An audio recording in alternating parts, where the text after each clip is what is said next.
C'est étrange comme parfois les rêves nous portent dans des lieux inconnus. Mais aujourd'hui, je connais ces paysages. Je me sens partir, ou plutôt revenir sur mes pas, dans ces pays si envoûtants.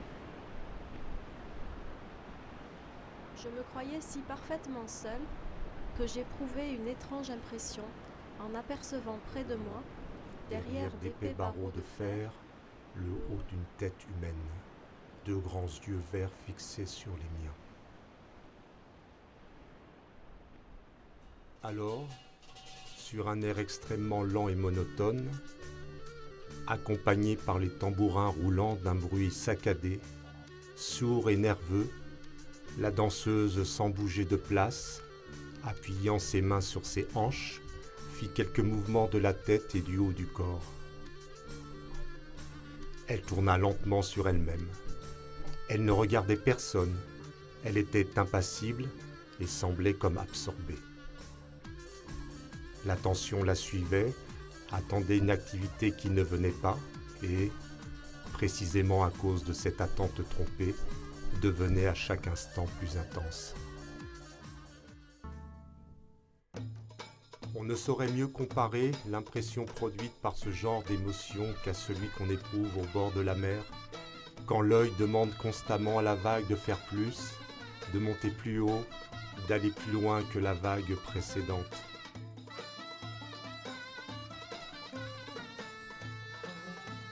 Danser, c'est se plonger dans une culture.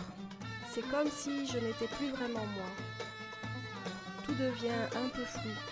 Je suis juste emportée et guidée par la musique.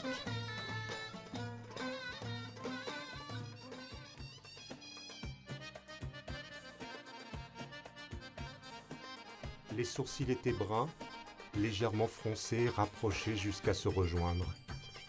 L'expression de ce regard était un mélange d'énergie et de naïveté. On eût dit un regard d'enfant, tant il avait de fraîcheur et de jeunesse.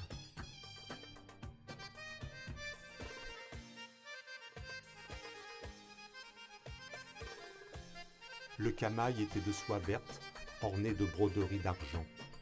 Un voile blanc enveloppait soigneusement la tête, n'en laissant paraître que le front et les grands yeux. Les prunelles étaient bien vertes, de cette teinte verte de mer d'autrefois chantée par les poètes d'Orient.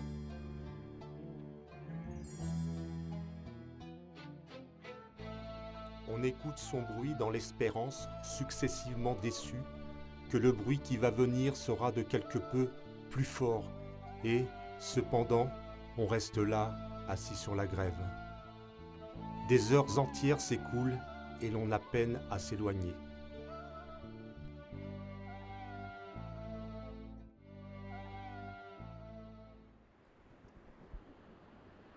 Il en est ainsi de la séduction opérée sur les sens par les évolutions des danseuses de l'Asie.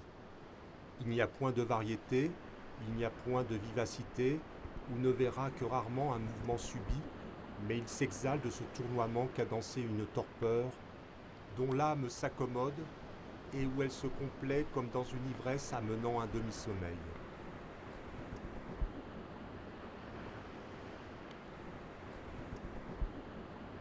Tout se mêle finalement.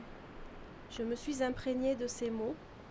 Ils m'ont portée dans les pas de ces personnages au gré des mers. Et chaque jour, je nourris ma danse de ces voyages.